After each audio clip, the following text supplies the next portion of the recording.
Hello everyone, welcome back to Buried Files. Tonight we are bringing you 7 of the most disturbing true Cornfield horror stories ever documented. Tales that will forever change how you view those endless golden rows that stretch across America's heartland. These are not works of fiction, but genuine accounts from real people who experienced terror in places most of us consider peaceful and pastoral. Each story has been meticulously verified through witness statements, police reports, and corroborating evidence that confirms these nightmares actually happened. Cornfields are not just crops waiting for harvest. They are isolated labyrinths where anything can hide, where screams go unheard, and where the line between civilization and something far darker becomes dangerously thin. If you crave authentic horror content that does not rely on jump scares, but instead on the chilling reality of what human beings have actually survived, subscribe to Buried Files and hit that notification bell so you never miss our next deep dive into true terror. After you hear these 7 accounts, we want you to share your thoughts in the comments below and tell us if you have ever felt that primal fear when standing at the edge of a cornfield at dusk.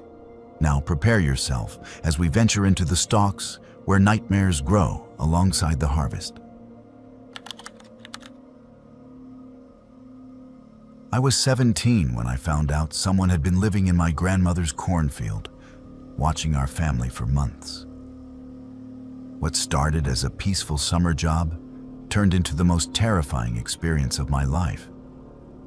And it taught me that the greatest horrors are not supernatural. They are human. My name is Oscar, and 3 years ago I agreed to spend the summer at my grandmother's farm in rural Iowa to help with the seasonal work. She owned 200 acres of prime farmland, with the main house sitting on a small hill surrounded by what seemed like endless rows of corn. The property had been in our family for 4 generations, and my grandmother, despite being in her 70s, still insisted on managing most of the operations herself. She needed help that summer because my uncle, who usually assisted her, had taken a job out of state. I was between high school and college, had no solid plans, and honestly thought it would be a peaceful few months of simple labor and good home cooking. I was naive. The first 2 weeks were exactly what I expected. I woke up at dawn, helped with equipment maintenance, drove the tractor through the fields checking irrigation lines, and spent my evenings on the porch with my grandmother, listening to her stories about the old days. The cornfield was beautiful in an overwhelming way. When you stood at the edge and looked out, all you could see were endless green stalks swaying in the breeze, stretching to the horizon in perfect rows. The corn was already chest high by early June, and my grandmother said it would reach well over 7 feet by harvest time in September. I found the repetitive nature of the work calming, and the isolation of the farm felt like a vacation from the chaos of suburban life I was used to back home. Everything changed on a Wednesday evening in my 3rd week there. I was walking back from checking the irrigation system on the south 40 acres, following the maintenance road that cut through the middle of the field. The sun was starting to set, casting long shadows between the rows, and I was thinking about the dinner my grandmother was probably already preparing. That is when I noticed something odd. There were boot prints in the soft mud near one of the irrigation valves, clear as day, and they were not mine. They were not my grandmother's either. Hers were small, and these were at least a size 11 or 12, deep impressions from someone heavy. I wore a size 9, and my prints looked completely different. I stood there staring at those prints for a solid minute, trying to rationalize them. Maybe a utility worker had come by to check something. Maybe one of the neighbors had cut through our property. But something felt wrong. The prints were fresh, probably from that same day, and they led away from the road, deeper into the corn rows where there was no reason for anyone to go. I followed them for maybe 20 feet before they disappeared into the dense stalks. And I decided I did not want to go any farther as the light was fading. I told myself I would mention it to my grandmother at dinner. When I brought it up that evening, she frowned and said she had not authorized any workers to come by, and none of the neighbors would cut through the field without asking first. She seemed concerned, but not alarmed, and she suggested it might have been someone lost or confused who wandered onto the property. It happened occasionally, she said, especially during summer when tourists got turned around on the rural roads. She told me not to worry about it, but I could see a flicker of something in her eyes. Unease, maybe? That night I had trouble sleeping. My bedroom window faced the cornfield, and I kept imagining I saw movement between the rows, though I knew it was probably just the wind. The next day I was more alert, more watchful. I found myself scanning the field constantly as I worked, looking for anything out of place. And I found things. Small things that could have been coincidence, but started to form a pattern.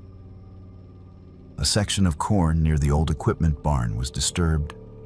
Stalks bent at odd angles, as if something had pushed through them instead of walking between the rows. An empty tin can near the fence line, rusted but not ancient, sitting in the grass where it had no business being. Most disturbing was the feeling I got around sunset. Every evening when I was finishing up the day's work, I felt like I was being watched. It was a primal sensation, the kind that makes the hair on your neck stand up and your peripheral vision go into overdrive. I did not say anything to my grandmother about these observations because I did not want to worry her, and part of me thought I was being paranoid. But on Saturday of that week, I decided to investigate on my own. I told my grandmother I was going to walk the fence line to check for damage, which was a normal maintenance task. But really, I planned to go deeper into the field and see if I could find any explanation for the strange signs I had been noticing. I brought a heavy flashlight, my phone fully charged, and a pocket knife that I told myself was just a tool, but knew was really for protection. I entered the field from the east side around 4 in the afternoon, giving myself plenty of daylight. The corn was dense, and once you were more than a few rows in, the world became nothing but green walls and rustling leaves. I walked carefully, following the irrigation ditches that ran through the property, looking for anything unusual. For the first 30 minutes, I found nothing. Then, about a quarter mile from the house, deep in a section we had not irrigated yet that week, I found it. Someone had created a living space in the corn. There was a flattened area about 8 feet by 10 feet where the stalks had been carefully bent down to create a floor. A dirty sleeping bag was rolled up against one side. Empty food containers were stacked neatly in a pile, the kind of non-perishable items you could buy at any gas station. Protein bar wrappers, beef jerky packages, crushed water bottles. There was a small camping stove, the portable kind that runs on propane canisters. And most chilling of all, there was a pair of binoculars hanging from one of the corn stalks. The lenses pointed in the direction of my grandmother's house. My hand started shaking. This was not some confused tourist. This was not some neighbor cutting through. Someone had been living here, in our field, probably for weeks based on the amount of trash. Someone had been watching us, watching my grandmother, watching me. I pulled out my phone to call the police, but I had no signal that deep in the field. I took several photos of the campsite, my heart hammering so hard I could hear it in my ears. And then I got out of there as fast as I could without running. Running would make noise. Running would let whoever this was know that I had found their hiding spot. I made it back to the house and immediately told my grandmother everything. She went pale but stayed calm, the way people from her generation do in a crisis. She called the police, and 2 deputies arrived within 20 minutes. I led them back to the spot, my grandmother insisting on coming along despite the deputies suggesting she stay at the house. When we got there, the sleeping bag was gone. The stove was gone. The binoculars were gone. Only the trash remained, and even some of that had been removed. Whoever it was had been there recently, maybe watching me find their camp, and had cleared out the moment we left. The deputies took the remaining trash as evidence and searched the immediate area, but found nothing else. They told us they would increase patrols on our road and advised us to keep all doors and windows locked at night. They said it was probably just a transient passing through, that it happened sometimes in rural areas, and that the person was most likely long gone now that they knew they had been discovered. My grandmother nodded and thanked them, but I could see she did not believe it any more than I did. That night we both slept with our bedroom doors locked, and I kept the heaviest wrench from the tool shed next to my bed. For 3 days nothing happened. No signs, no disturbances, no feeling of being watched. I started to think maybe the deputies were right. Maybe whoever it was had moved on. Then on Tuesday evening, as I was finishing up work around 7:30, I found a note stuck to the windshield of the tractor with a piece of tape. It was written on a torn piece of cardboard in black marker, all capital letters. Stop looking. The dread that hit me was like ice water in my veins. This person was still here, still watching, still on the property somewhere in those 200 acres of corn that provided infinite hiding places. I drove the tractor back to the barn faster than I should have, grabbed the note carefully by the edges, and brought it into the house. My grandmother called the police again. Different deputies came this time, took the note, asked questions, searched the perimeter of the property with flashlights as darkness fell. They found boot prints near the barn that matched the size of the ones I had seen weeks earlier.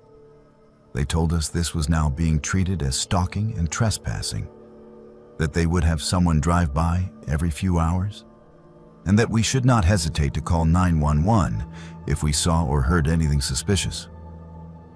That night, I barely slept.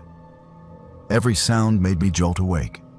The house settling, the wind in the corn, a bird calling in the darkness. I kept thinking about those binoculars pointed at the house.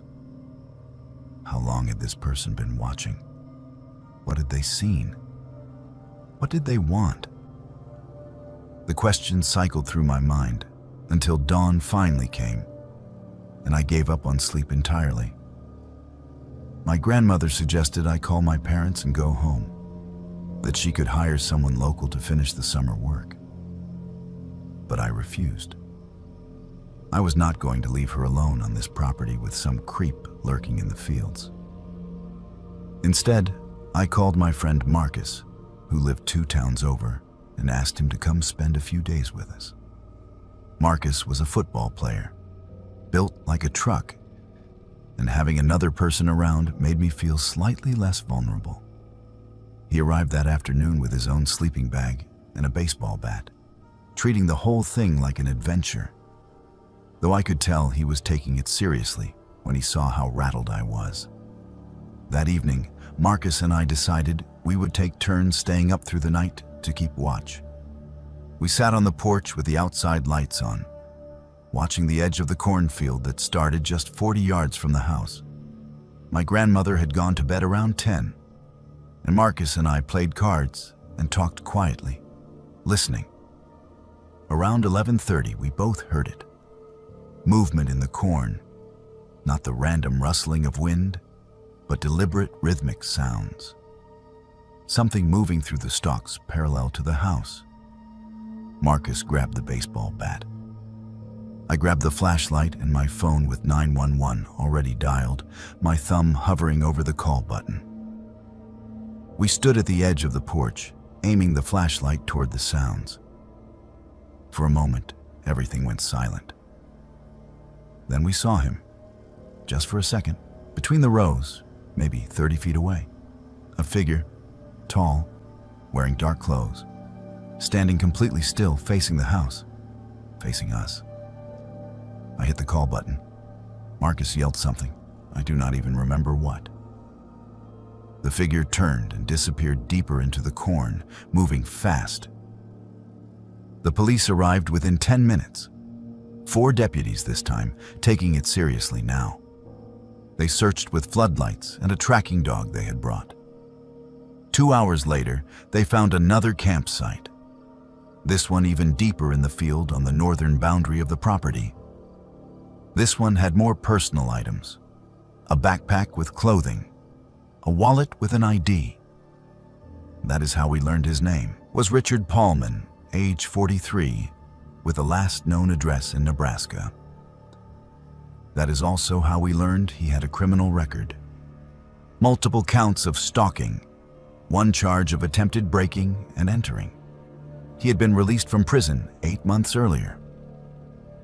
The police took it very seriously after that. They brought in additional officers and spent the entire next day searching every inch of those 200 acres. They never found him. He was gone, vanished like he had never been there, though his belongings proved he had been living in our field for at least a month, possibly longer. The police theorized he had been watching the property, learning the patterns, maybe planning to break into the house when he felt ready. They said we were lucky I had found that first campsite when I did, because it escalated their response before he could act on whatever he was planning. Richard Paulman was never caught. A warrant was issued. His information was entered into every database, but he disappeared. For all I know, he is still out there somewhere, living in someone else's field, watching someone else's family. That thought keeps me awake sometimes, even now, 3 years later. I finished the summer at my grandmother's farm because I refused to let fear drive me away. But I was never comfortable again.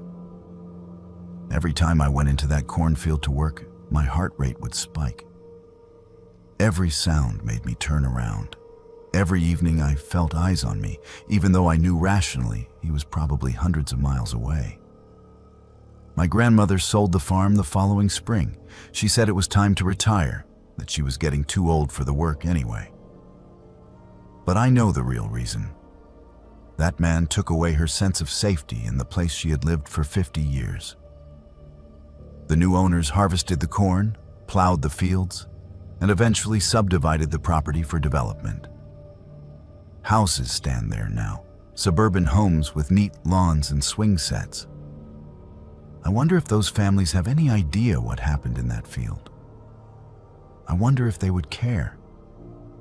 To this day, I cannot walk through tall corn without my heart racing. The rational part of my brain knows that what happened was a statistical anomaly, that millions of people work in cornfields every year without incident.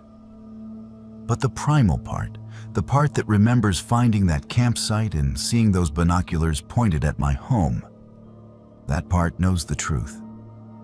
Cornfields are not just crops. They are perfect hiding places. And sometimes something is hiding there, watching, waiting. You just have to hope you never find out what it wants. I need to start by saying that I am not someone who believed in ghosts or the paranormal before this happened. I was a skeptic, the kind of person who rolled her eyes at ghost hunting shows and thought every unexplained sound had a logical explanation. That confidence is gone now. What I experienced in the cornfield behind my uncle's farm was real, and 3 years later, I still cannot explain it. My name is Evelyn, and I learned the hard way that some places hold on to things that should have been buried and forgotten. In August of 2022, my uncle David passed away suddenly from a heart attack at the age of 68. He had never married and had no children, so his 240-acre farm in central Nebraska passed to my mother, his only sibling. My mother had no interest in farming and lived 800 miles away in Denver. So the plan was to sell the property as quickly as possible. She asked me if I would be willing to spend a few months living at the farmhouse, getting it ready for sale, managing the final harvest with the help of local contractors, and basically serving as the family representative during the transition. I had just finished my master's degree and was between jobs, so I agreed. It seemed like a good opportunity to have some quiet time to figure out my next career move. And my uncle had always been kind to me during the few times we had visited when I was younger. I arrived at the farm on a humid Tuesday afternoon in early September. The house was a classic two-story farmhouse that had been built in the 1920s, white clapboard with green shutters and a wraparound porch. It needed work, but was structurally sound. The cornfield stretched behind the house, row after row of tall green stalks that reached well over my head, ready for harvest in another few weeks. My first week was spent cleaning the house, sorting through my uncle's belongings, and meeting with the agricultural contractor who would handle the harvest. Everything was straightforward and exactly what I expected. On my 8th night there, I woke up to the sound of a child crying.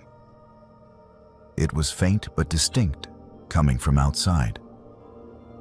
I checked my phone and saw it was 12:17 in the morning. My first thought was that a neighbor's child was lost or hurt, though I knew the nearest house was over a mile away. I got out of bed, went to the window, and looked out at the backyard and the cornfield beyond. The crying continued. A little girl by the sound of it, sobbing with that gulping, breathless quality children have when they are truly upset. The sound was coming from the cornfield. I did not even hesitate. I grabbed my phone for the flashlight, pulled on shoes, and went outside in my pajamas and a sweatshirt. The September night was cool, and fog was beginning to form in the low areas of the property. I stood at the edge of the cornfield, sweeping my phone's flashlight beam across the first few rows, and called out, asking if anyone was there. The crying stopped for a moment, then started again, deeper in the field. I followed it. Walking into a cornfield at night is disorienting. The rows all look identical, and once you are more than 10 or 15 feet in, you lose sight of any landmarks. The corn walls close around you, blocking out the moonlight, and your world shrinks to the narrow corridor between the stalks. I kept my phone light aimed forward and followed the sound of the crying, which seemed to move away from me as I walked. I called out several more times, identifying myself, saying I was here to help, asking the child to stay where she was. The crying would pause when I spoke, then resume, always just ahead of me. I followed that sound for what felt like 20 minutes. Later, when I checked the timestamp on my phone, I realized it had been closer to 45 minutes. I was deep in the field, completely turned around with no clear idea which direction the house was, when the crying suddenly stopped. Just cut off in the middle of a sob. The silence that followed was absolute. No wind, no insects, no rustling corn. Just crushing, oppressive silence that made my ears ring. That is when the fear hit me. I realized I was alone in the middle of a dark cornfield in the middle of the night, and I had no idea how to get back. I tried to retrace my steps, but quickly realized I had made too many turns following the sound. I used my phone's compass app to head generally west toward where I thought the house should be, pushing through rows and trying not to panic. It took me nearly an hour to find my way out. And when I finally emerged, I was on the far eastern edge of the property, over half a mile from the house. I was scratched up, exhausted, and thoroughly shaken. I walked back along the road, and when I got inside, I locked every door and window and did not sleep the rest of that night. The next morning in the daylight, I convinced myself there was a rational explanation. Maybe I had heard an animal. Foxes can make sounds that are eerily similar to human crying. Maybe I had been half asleep and disoriented. Maybe my grief over my uncle's death had manifested in some strange way. I told myself I would not go into that field at night again, and that would be the end of it. I was wrong. 3 nights later, it happened again. This time I woke to the sound of an elderly woman calling my name. Not yelling, but calling in that gentle way someone might call a child to dinner. "Evelyn, honey, come here. Evelyn, I need you." The voice was coming from the cornfield. I stayed in bed this time, covers pulled up to my chin, listening to that voice call my name over and over for nearly 20 minutes before it finally stopped. I did not sleep the rest of that night either. The following night, a teenage boy's voice called from the field, shouting for help.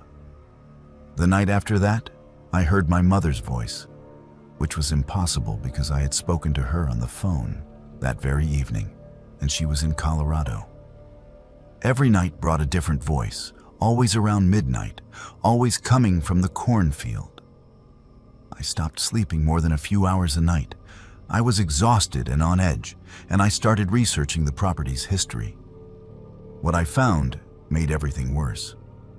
The farm had been in operation since 1873, established by homesteaders after the Homestead Act. But before that, the land had been part of a pioneer trail. And before that, it had been used by Native peoples for generations. In 1876, a family of settlers who had made camp near what was now the cornfield were killed by what the historical records called unknown assailants. 7 people, including 3 children. In 1912, a field worker died of heat stroke and his body was not found for 3 days, having fallen between the corn rows. In 1948, a young woman disappeared from a neighboring farm, and her remains were found in the cornfield 5 months later. The police never determined if it was foul play or if she had gotten lost and succumbed to exposure. I found references to the voices going back to at least the 1960s. A local historian had collected oral histories from longtime residents, and several of them mentioned hearing calls from the cornfield at night. They described the same experience I was having.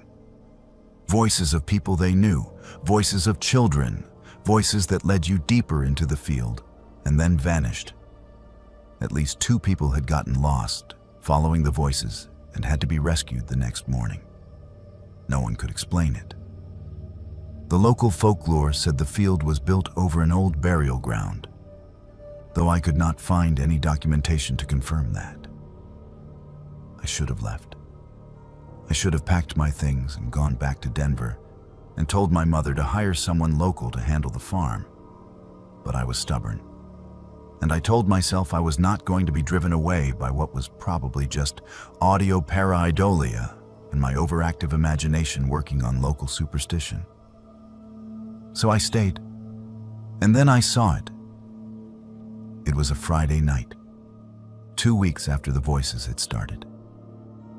I was sitting on the porch around 9 in the evening, drinking tea and trying to calm my nerves before bed, when I heard my father's voice. My father, who had died 6 years earlier from cancer, his voice calling from the cornfield, saying my name exactly the way he used to. "Evelyn Rose, come help your old man with something." That was his phrase. "Come help your old man." I stood up, hands shaking, and walked to the edge of the porch. I was not going to follow it into the field. I had learned that lesson. But I wanted to see if I could determine where the sound was coming from. I stood there watching the darkening cornfield, and that is when I saw movement. Something was moving through the corn about 30 yards out, pushing stalks aside as it walked parallel to the house. But the way it moved was wrong. It was too tall, taller than the corn, which was over 7 feet high. And the shape was wrong. The silhouette was elongated and thin, not matching any human proportions I recognized. I watched it move from right to left across my field of vision, always staying deep enough in the corn that I could not see it clearly, just the movement of the stalks being pushed aside. My father's voice kept calling my name, but now I could see the voice was not coming from where the thing was moving. The voice was some kind of lure, and whatever that thing was in the corn was what was making it. I went inside, locked the doors, and sat in the living room with every light on until dawn. The next day, I called a local pastor whose number I found in my uncle's address book. I explained what was happening, expecting him to think I was crazy. Instead, he sighed and said he had heard similar stories about that property for years. He offered to come and bless the house, which he did. But he told me honestly that he did not think it would help. The field itself was the problem, he said, and had been for longer than anyone could remember. Some places hold on to pain and tragedy, he told me, and they play it back like a recording. He suggested I have the corn harvested as soon as possible and consider selling the property to someone who would put it to a different use. I took his advice. I called the agricultural contractor and told him I wanted the harvest moved up immediately, that I would pay extra to make it a priority. He agreed, and 4 days later, his crew arrived with their equipment. Watching them harvest that corn felt like watching something be exercised. The combines moved through the field in methodical lines, cutting everything down, and with each pass, I felt a weight lifting. The work took 2 full days. By the end, the cornfield was nothing but stubble. And that night, for the first time in 3 weeks, I heard nothing. No voices, no calling, just silence. I stayed for another month to finish getting the house ready for sale. Without the corn, the property felt different, normal. I slept through the night. Birds came back to the yard. It was like whatever had been there was finally gone, or at least dormant. My mother sold the farm in November to a developer who planned to subdivide it for residential housing. The cornfield is gone permanently now, replaced with roads and building lots. I moved back to Denver and started a new job in January.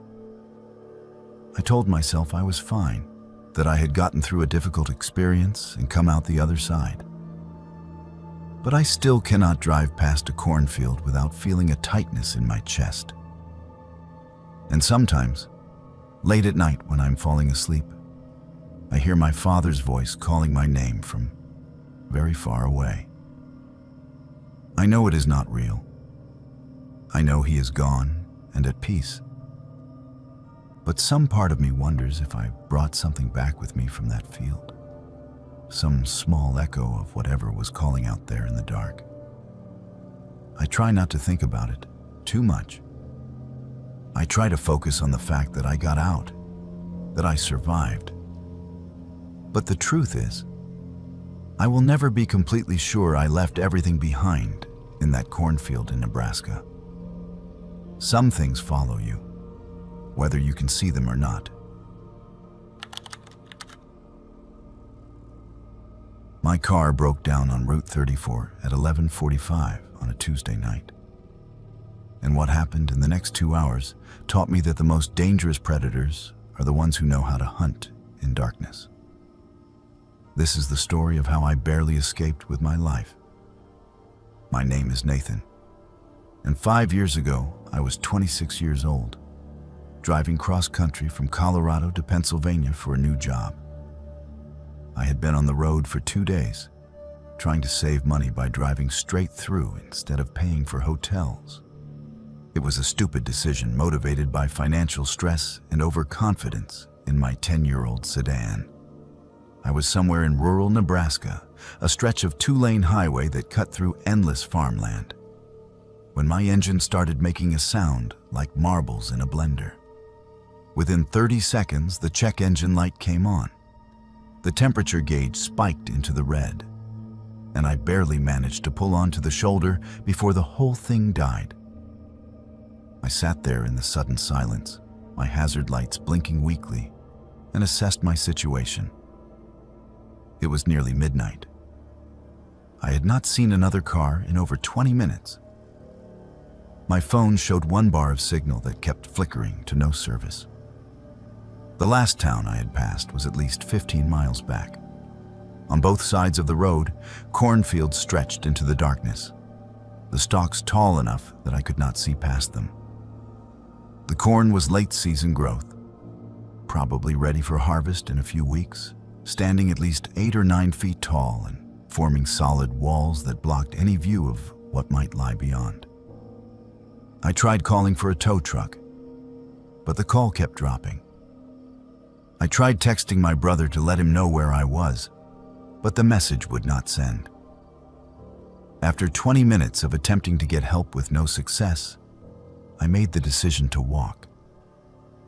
I remembered seeing a farmhouse light maybe 2 or 3 miles back.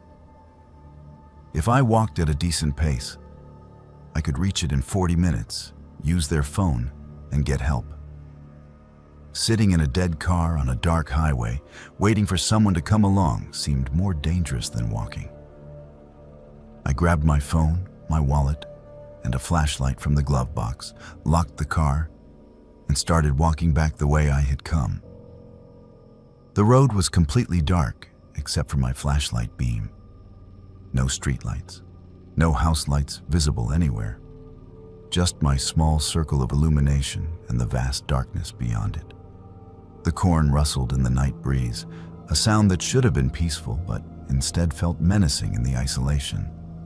I walked on the shoulder, my flashlight pointed ahead, trying to remember exactly how far back that farmhouse had been. Had it been 2 miles or 4? In a car, distances are deceptive. I had been walking for maybe 15 minutes when I saw headlights approaching from behind me. Relief flooded through me. I turned and waved my flashlight, flagging down the vehicle. It was a pickup truck, dark-colored, moving slowly.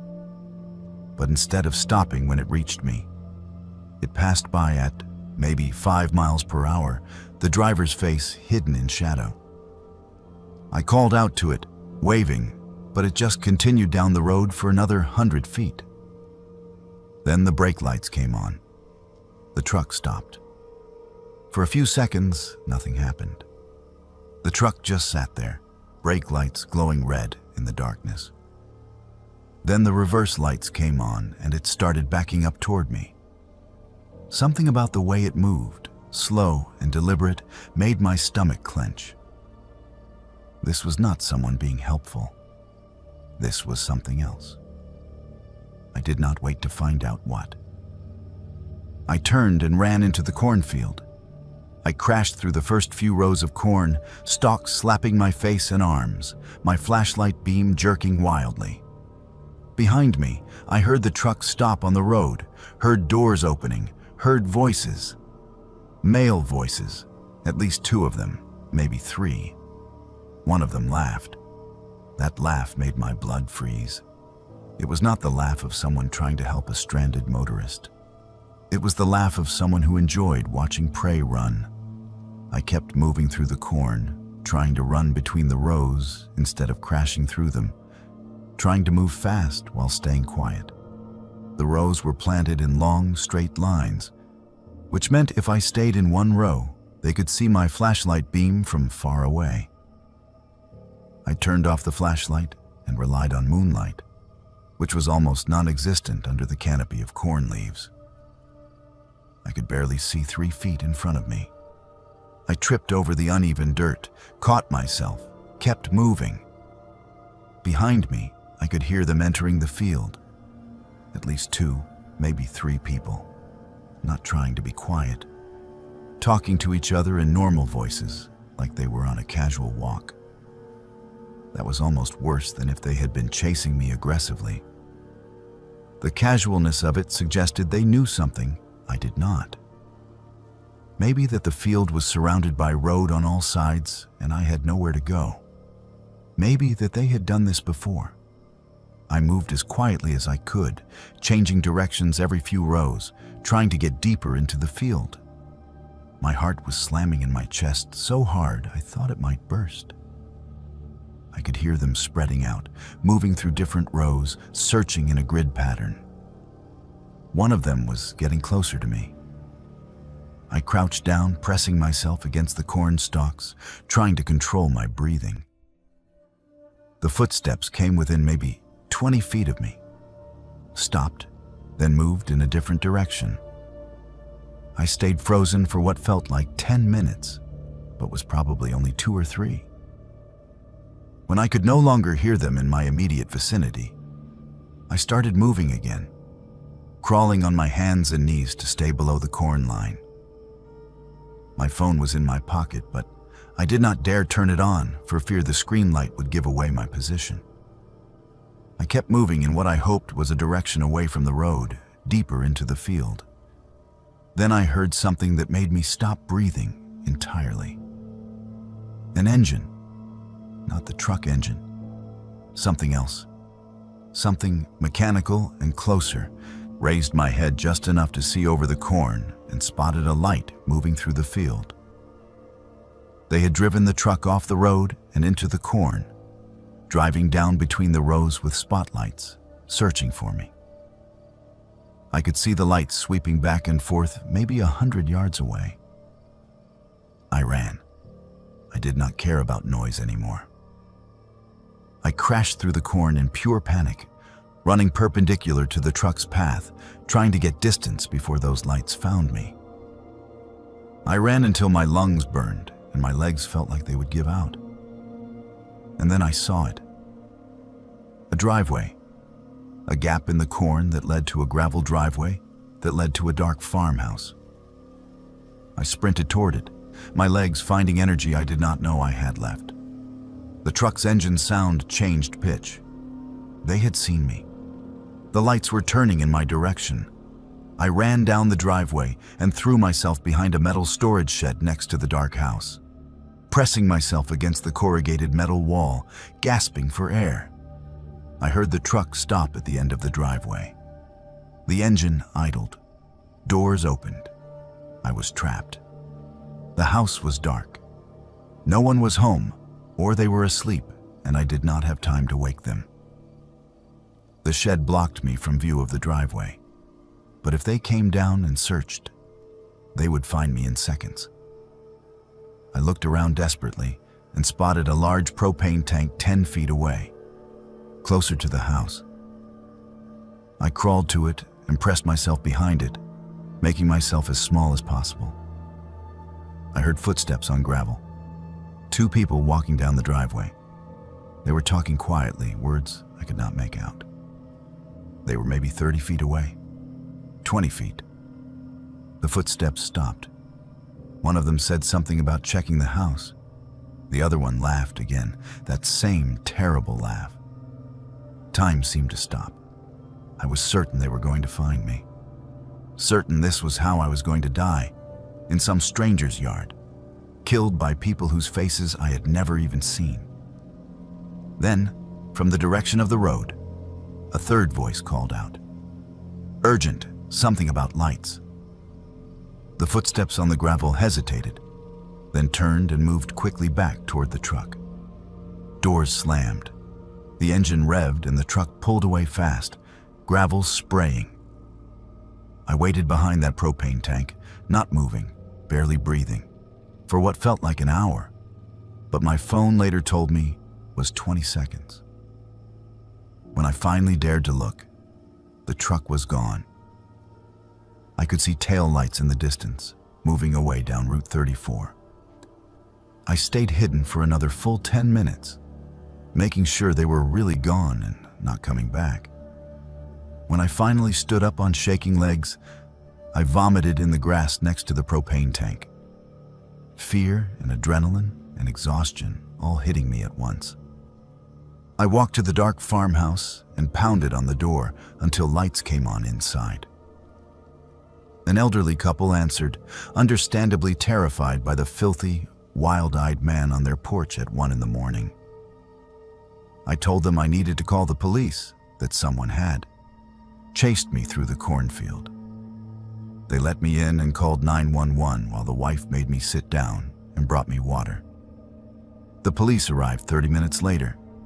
I told them everything. They found my car still on the shoulder of Route 34, untouched.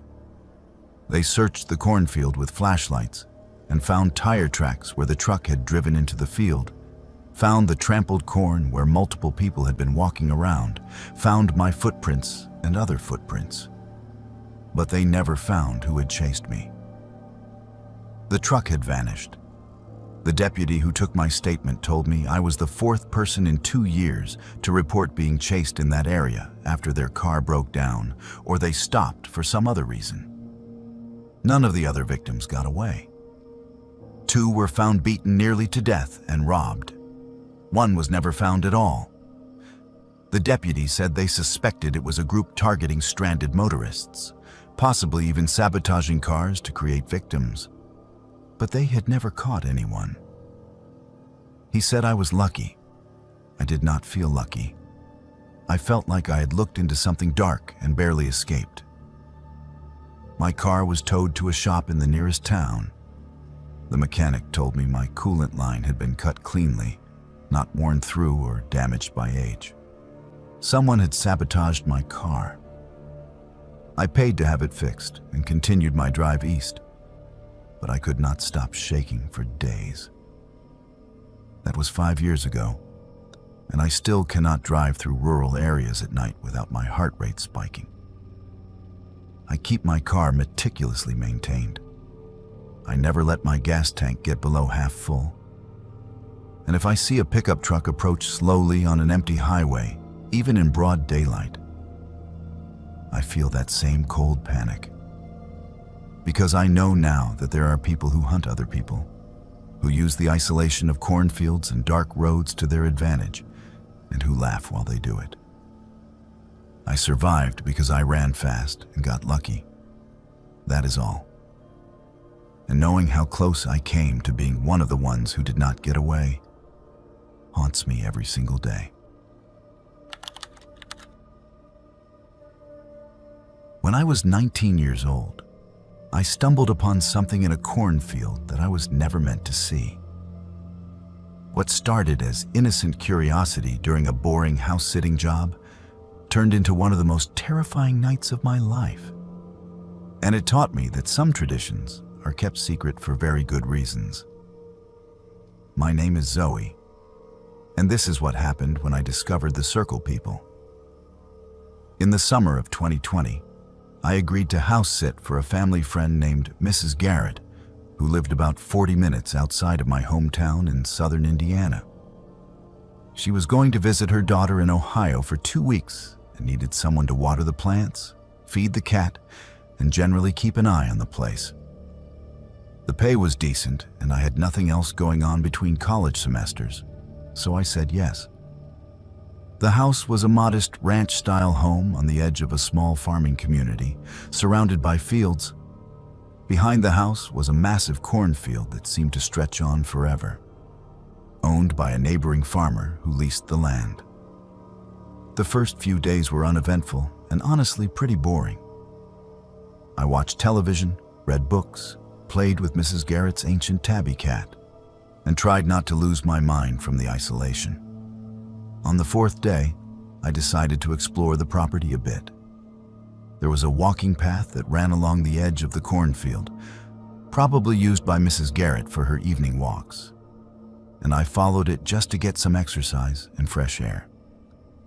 The corn was at full height, maybe 8 feet tall, creating dense green walls on my left as I walked.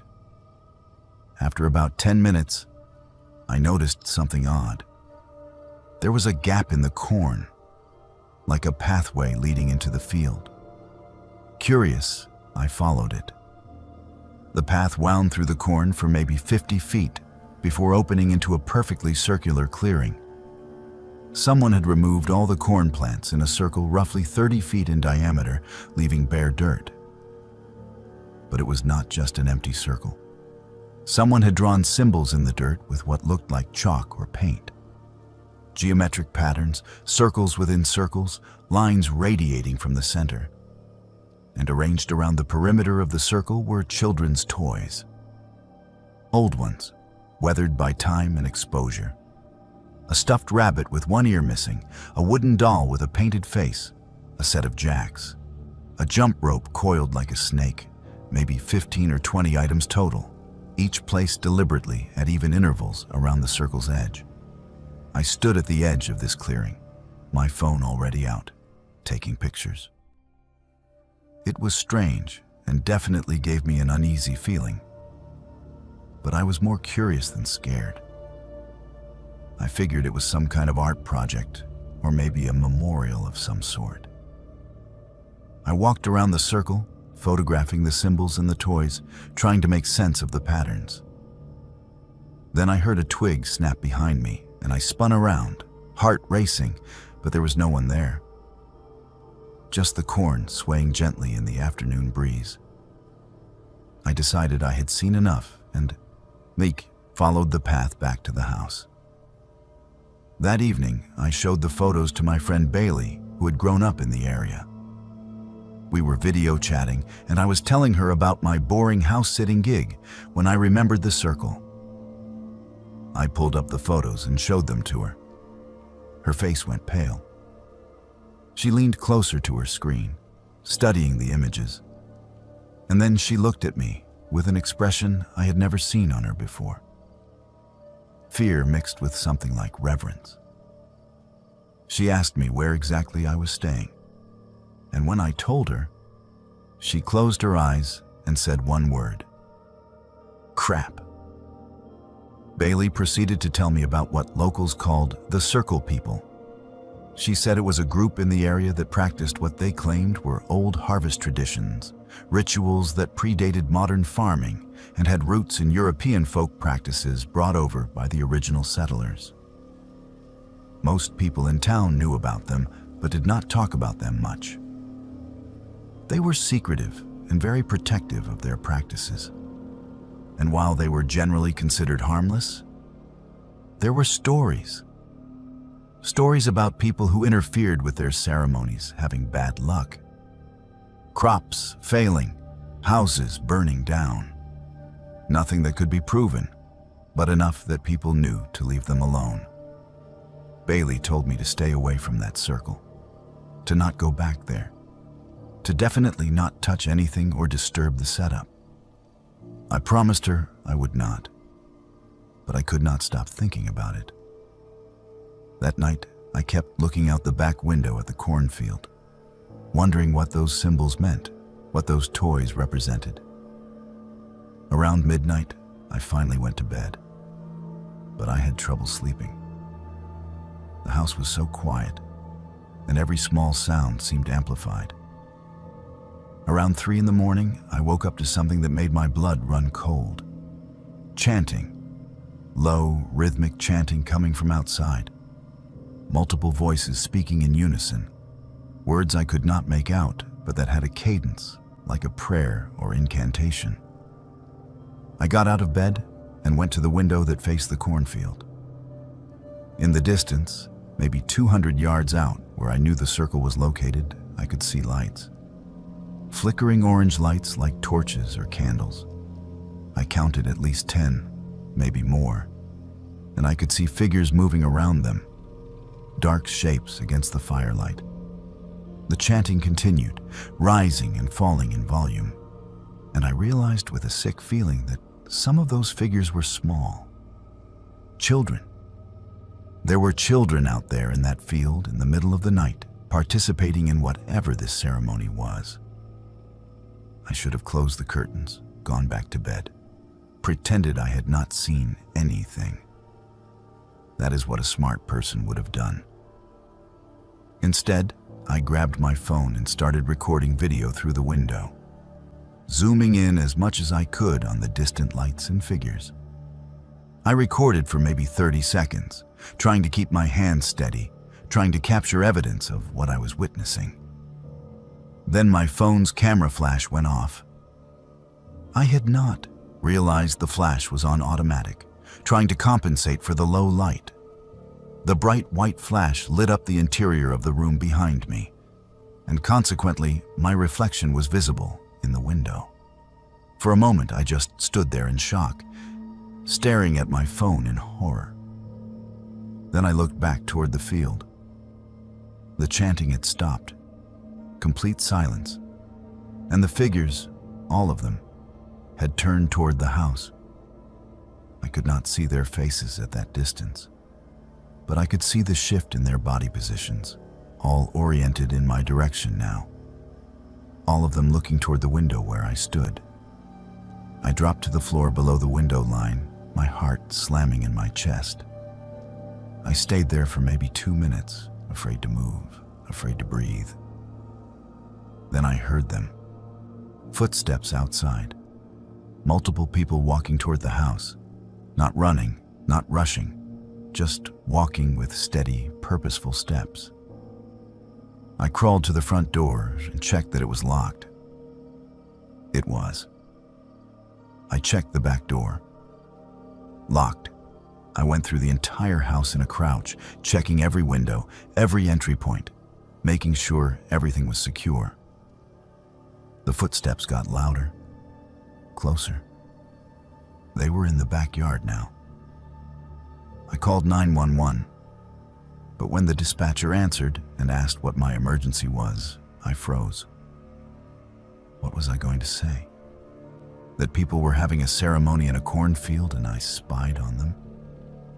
That they were walking toward the house? They had not threatened me. They had not tried to break in. I would sound insane. I hung up without saying anything. The footsteps stopped right outside the back door. I could hear breathing. Multiple people standing just on the other side of the door, so close I could hear the slight wheeze of someone's inhale. Then silence. I spent the next 4 hours huddled in the basement with all the lights off and a kitchen knife in my shaking hands, certain they were going to break in, certain something terrible was about to happen. But nothing did. No one tried the doors. No one broke a window. As the sky started to lighten with the approach of dawn, I finally worked up the courage to look outside. The backyard was empty. I went to the window that faced the cornfield and looked out. In the distance, the circle was invisible from this angle, but I knew it was there. Everything looked normal in the early morning light. When full daylight came, I went outside. My legs were weak and I felt nauseous from fear and lack of sleep. But I had to see. I walked around the house looking for evidence that people had been there. I found footprints in the soft dirt near the back door. Many footprints, different sizes including small ones, that could only have been from children.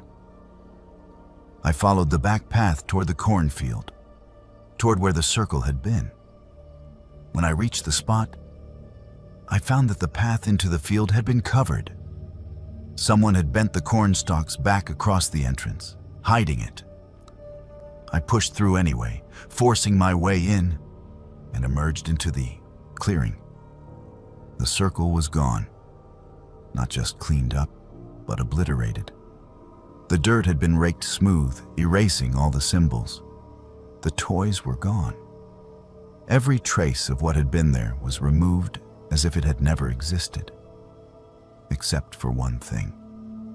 Carved into the dirt in the very center of the circle, in letters 6 inches tall, was a message. Watcher beware. I ran back to the house, packed my things in less than 10 minutes, loaded them into my car, and left. I called Mrs. Garrett from the road and told her I had a family emergency and could not finish the house-sitting job. I gave her the name of another friend who could take over and apologized profusely. She was understanding and told me not to worry about it. I never told her the real reason I left. When I got home, I found that the video I had recorded on my phone was corrupted. The file would not open. The photos I had taken of the circle earlier in the week were fine, but that video from the night of the ceremony was just gone. replaced by a corrupted file that my phone could not read. I still have those photos of the circle on my phone. Sometimes I look at them and try to convince myself it was all some kind of misunderstanding, that I overreacted to a harmless local tradition.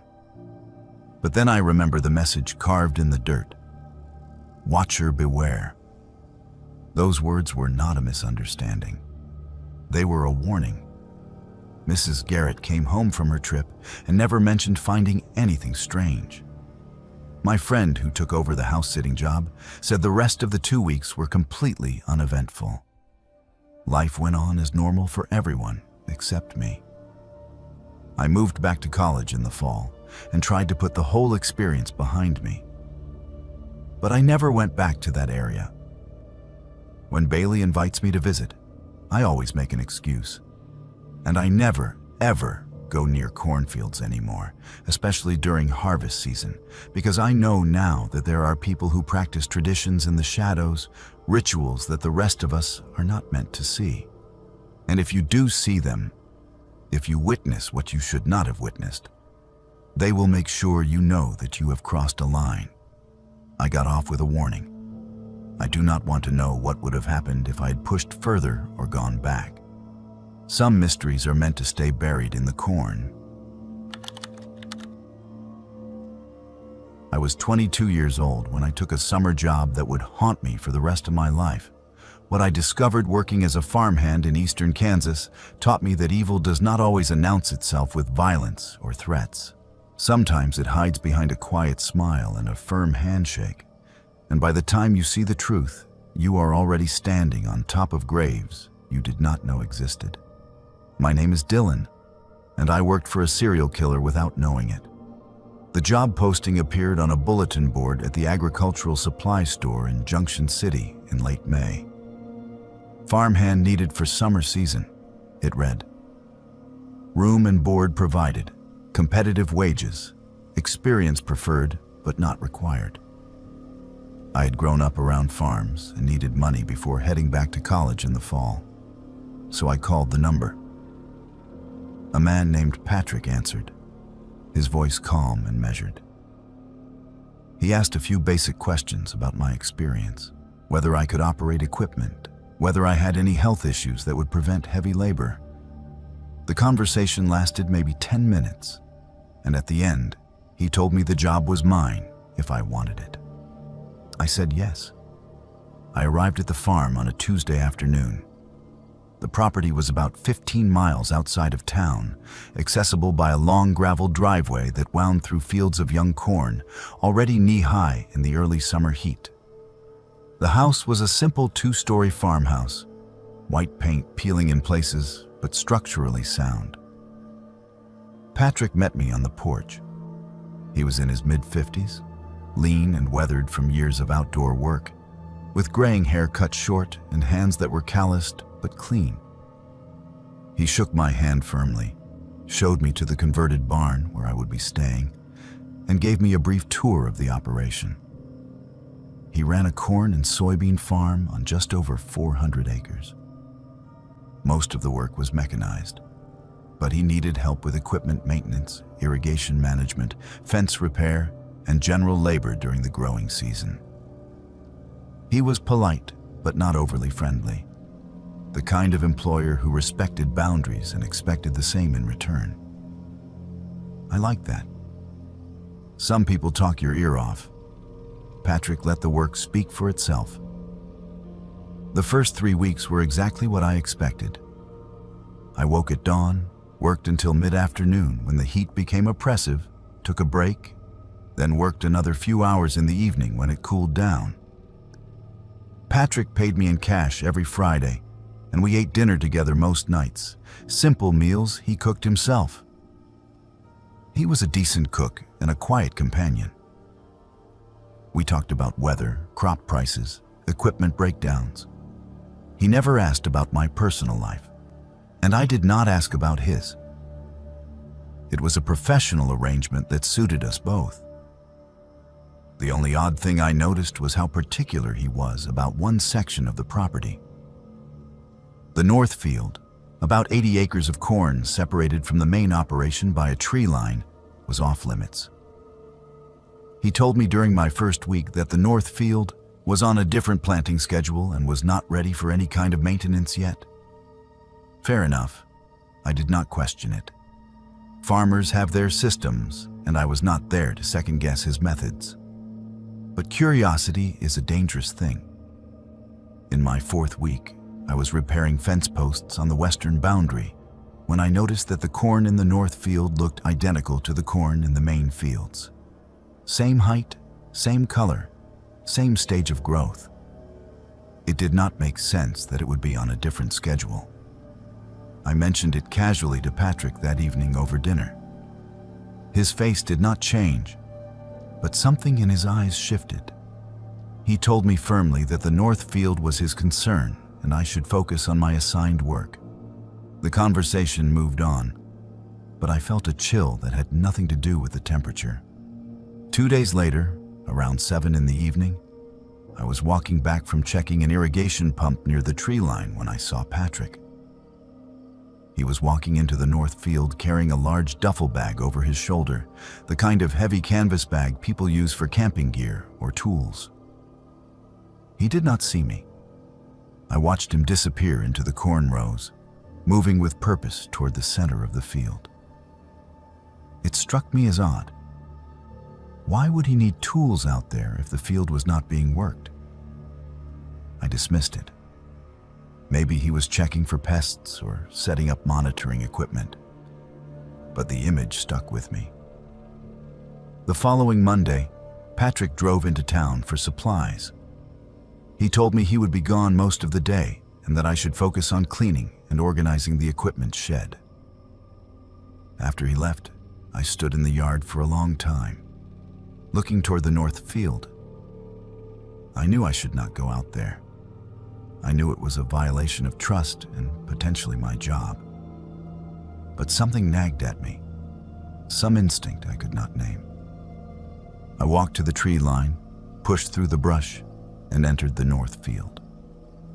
The corn was dense and uniform, planted in perfect rows just like everywhere else. I walked toward the center, navigating by the sun, listening for any sound that might indicate I was not alone. After about 10 minutes, I found it. A cleared area, roughly 20 feet in diameter, hidden deep in the corn where it could not be seen from any road or building. The ground had been disturbed. There were 3 distinct mounds of earth, each about 6 feet long and 3 feet wide, covered with a thin layer of soil and dead leaves that had been carefully arranged to look natural. But the soil was loose, fresh. My stomach turned. I stood there staring at those mounds, and my brain tried to come up with innocent explanations. Dead livestock, old septic drainage, anything but what I was actually looking at. Then I saw it. Tied to one of the corn stalks at the edge of the clearing was a clear plastic bag. Inside were personal items, a wallet, a cell phone, a set of car keys, a woman's driver's license with a name I did not recognize, but a face that looked young and scared in the photo. I felt like I was going to vomit. I pulled out my phone to take pictures, but my hands were shaking so badly I could barely hold it. I took 3 photos of the clearing, 2 of the plastic bag, and then I ran. I crashed through the corn as fast as I could move, branches whipping my face, my breath coming in ragged gasps. I did not stop until I reached my truck parked near the barn. I sat in the driver's seat, locked the doors, and tried to think. I could not go to Patrick. If he was responsible for what I had found, confronting him would be suicide. I could not call from the farm phone in case he checked records. I needed to get to town, to call from somewhere public, somewhere safe.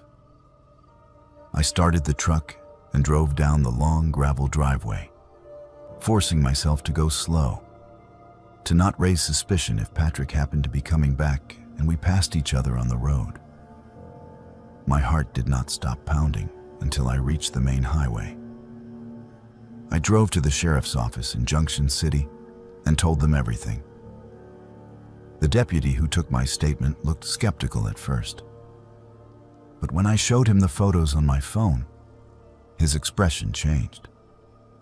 Within an hour, there were 6 patrol cars heading to the farm. I rode with one of them, sitting in the back seat in silence, watching the fields roll past and wondering if I had just imagined the whole thing. We did not imagine it. The police cordoned off the north field and brought in cadaver dogs and excavation equipment. They found remains, 2 bodies buried in shallow graves, both victims who had been reported missing in the past 18 months. A transient laborer from Oklahoma, a hitchhiker passing through Kansas on her way to Colorado. People whose disappearances had been investigated but never solved because there were no leads, no witnesses, no connections. Patrick had chosen his victims carefully. People who would not be missed, who were far from home, who could vanish without raising immediate alarm. Patrick Ellis was arrested that evening when he returned to the farm. He did not resist. He did not deny anything. According to the police, he confessed within 2 hours, providing details about 3 victims, explaining how he had lured them to the property with offers of work or help. How he had killed them and buried them in the field he knew no one would ever search. The case made state news for a few weeks, then faded as these things do. Patrick was sentenced to life in prison without possibility of parole. I left Kansas the day after his arraignment. I could not stay on that property, could not look at those fields without seeing what was buried there. The family who owned the land sold it within 6 months. I heard they had the north field completely excavated and the soil removed, though I do not know if that is true. I do not ever want to go back and find out. What haunts me most is not the discovery itself, though that was terrible enough. What haunts me is the meals we shared, the conversations about weather and crop yields, the polite thank yous when I finished a job well done. I sat across a table from a man who had killed at least 3 people, maybe more, and I saw nothing. No signs, no red flags, no indication that anything was wrong. He was normal. He was kind. He paid me fairly and treated me with respect. And all the while, bodies were decomposing 200 yards from where I slept. I finished my degree and moved to Oregon, as far from the Midwest as I could get. I do not work in agriculture anymore. I cannot. Every time I see a cornfield, I think about what might be hidden in the rows, what secrets the soil might hold. I think about how easy it is for evil to hide in plain sight, how a quiet man with a firm handshake can be a monster, and how close I came to being the 4th body in that clearing. I got out because I was curious, because I asked questions, because I trusted my instincts when something felt wrong. Not everyone is that lucky. And that is what keeps me awake at night, knowing that somewhere, in some field, in some forgotten corner of farmland, there are probably more graves that no one has found yet, more victims of people who seem perfectly normal until the day you dig too deep and discover the truth they have been hiding all along. I spent 6 weeks convinced I was losing my mind, that my paranoia was a symptom of trauma and isolation rather than a genuine threat. I was wrong. My name is Audrey, and this is the story of how I learned to trust my instincts, even when everyone around me insisted I was imagining things. Sometimes what feels like paranoia is actually your brain recognizing danger before your conscious mind can process it. 2 years ago, I was 35 years old and freshly divorced after 8 years of marriage. The split was ugly, drawn out, and left me emotionally exhausted. My therapist suggested I take some time away from the city, somewhere quiet where I could process everything and start rebuilding my sense of self. A colleague mentioned that her aunt had a small farmhouse for rent in rural Kansas, 2 bedrooms, completely furnished, month-to-month lease, utilities included, remarkably cheap. It sounded perfect. I wanted isolation. I wanted peace. I wanted to be somewhere my ex-husband could not find me, could not call me, could not show up unannounced demanding to talk. I signed the lease sight unseen and moved in on a gray Tuesday in early April. The house was exactly what I needed. A modest one-story ranch from the 1960s, freshly painted white with blue trim, sitting on 5 acres at the end of a gravel road. The nearest neighbor was over a mile away. Behind the house, on 3 sides, stretched a massive cornfield owned by a corporate farming operation. In April, the field was just tilled earth, dark and rich, waiting for planting. The silence was profound. No traffic noise, no sirens, no neighbors arguing through thin apartment walls. Just wind and birds and the occasional distant rumble of farm equipment. I spent the first week unpacking, setting up my home office for remote work and slowly unwinding. I slept better than I had in months.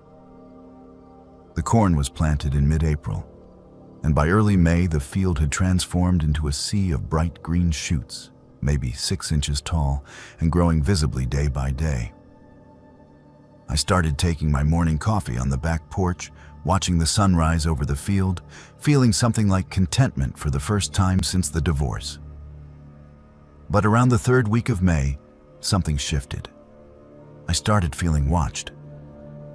It began as a vague unease, the kind of prickling sensation you get when someone is staring at you in a crowded room. I would be sitting on the porch reading, and suddenly I would have the overwhelming urge to look up toward the northeast corner of the field. There was never anything there. Just rows of corn, now knee-high and rustling softly in the breeze. I told myself it was just hypervigilance, a normal response to being alone in an unfamiliar place after years of a controlling marriage. My therapist had warned me that I might experience heightened anxiety during this transition period. I tried to ignore it, but the feeling persisted and intensified. By early June, when the corn was chest high and forming a proper wall around the property, I could barely spend time outside without feeling like something was observing me. It was always strongest in the evening, around 7:30, right as the sun was getting low. I would step onto the back porch and the sensation would hit me like a physical force. Eyes on me. Something watching from the field, specifically from the northeast corner, always the same spot. I started going outside less. I kept the curtains closed.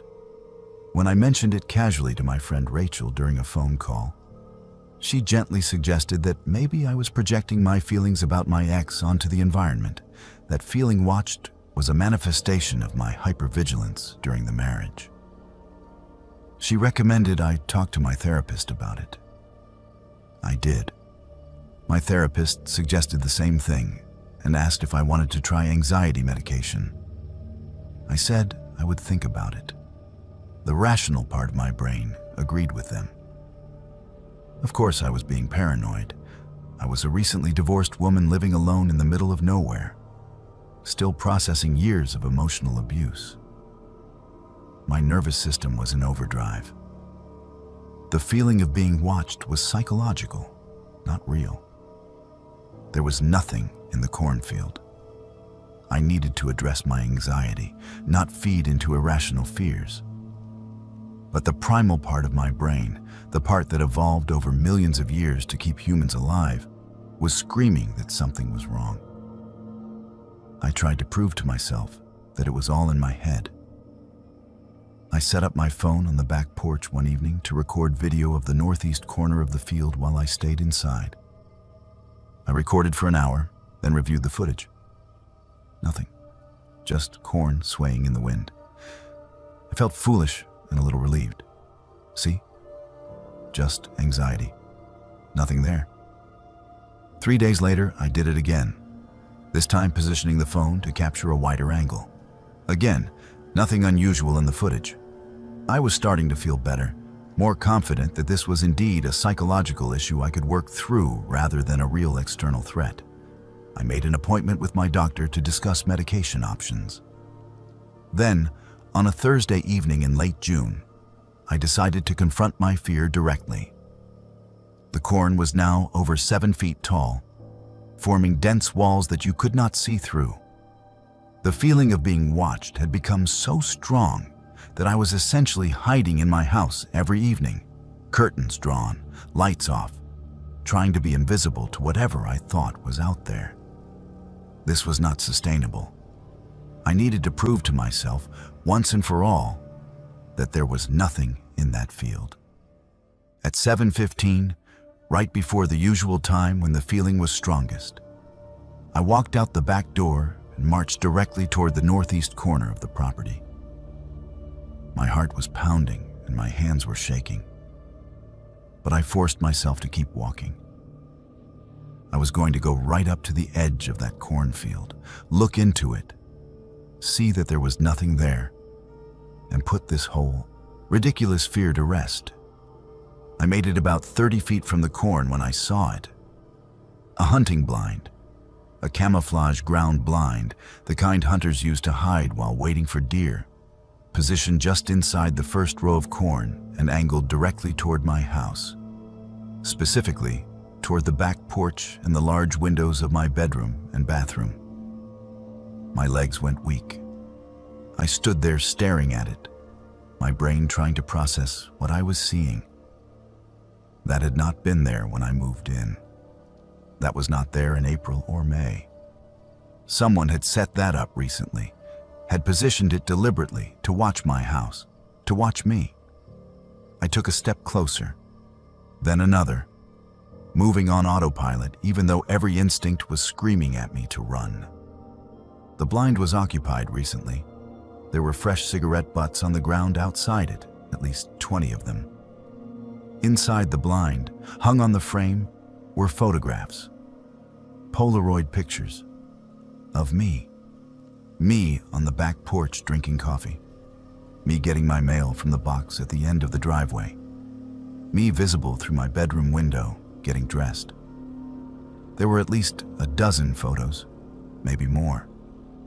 And there was other evidence of long-term occupation. A folding chair, empty water bottles, snack wrappers.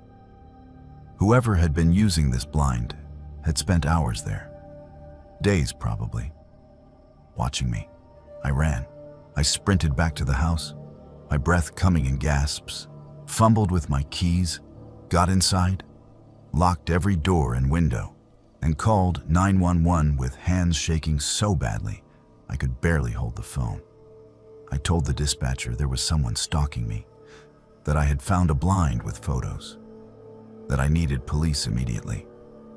2 sheriff's deputies arrived within 20 minutes. I showed them the blind, showed them the photos, told them about the weeks of feeling watched. They took photographs of everything, collected the Polaroids as evidence, and searched the surrounding area. They did not find anyone, but they found more evidence. Footpaths through the corn leading from a service road on the far side of the field. More cigarette butts. A recent campfire site. Someone had been coming and going regularly, accessing the blind from the road where their vehicle would not be visible from my house. The deputies asked if I had any idea who might be doing this. Ex-boyfriend? Angry ex-husband? I told them about my divorce, gave them my ex-husband's information. They ran his name and found that he had a brother, Thomas, who lived 2 counties over and had a record. Trespassing, stalking, peeping Tom charges. They brought him in for questioning that same night. Thomas confessed within hours. He had been staying with my ex-husband after my ex-husband and I separated. Had heard my ex-husband talking about me, complaining about the divorce, mentioning where I had moved. Thomas had decided, for reasons the police report described as obsessive and delusional, that he needed to watch over me. He had been coming to the property almost every day since mid-May, parking on the service road, walking through the corn, and spending hours in that blind watching my house. Watching me. The photos were his trophies. He had dozens more on his phone. He was arrested and charged with stalking, criminal trespass, and invasion of privacy. My ex-husband claimed he had no idea what his brother was doing, and there was no evidence to prove otherwise. Thomas accepted a plea deal. 18 months in county jail, 5 years probation, permanent restraining order. It felt like nothing compared to what he had put me through. But at least he was off the streets. I moved out of that farmhouse 3 days after finding the blind. I could not stay there, could not sleep there, knowing what had been happening just yards from my bedroom window. My friend Rachel apologized profusely for dismissing my concerns, for suggesting it was all in my head. My therapist apologized too. Everyone had been so ready to attribute my fear to trauma and mental health issues that no one had considered the possibility that I was actually in danger.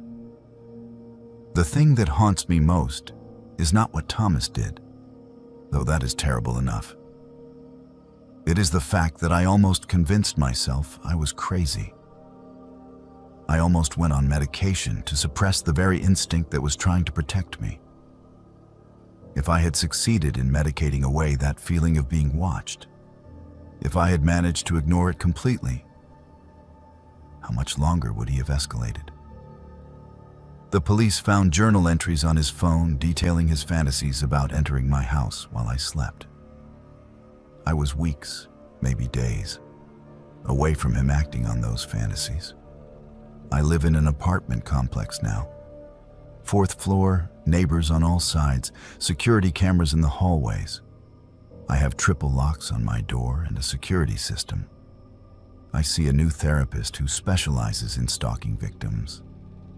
And I have learned, in the hardest way possible, that sometimes paranoia is not paranoia at all. Sometimes it is your subconscious recognizing patterns that your conscious mind has not put together yet. Sometimes that feeling of being watched is your brain's way of screaming at you that you are in danger, and you need to listen to it before it is too late. To this day, I cannot drive past a cornfield without feeling that familiar prickle on the back of my neck. But now, instead of dismissing it or trying to medicate it away, I pay attention. I trust it.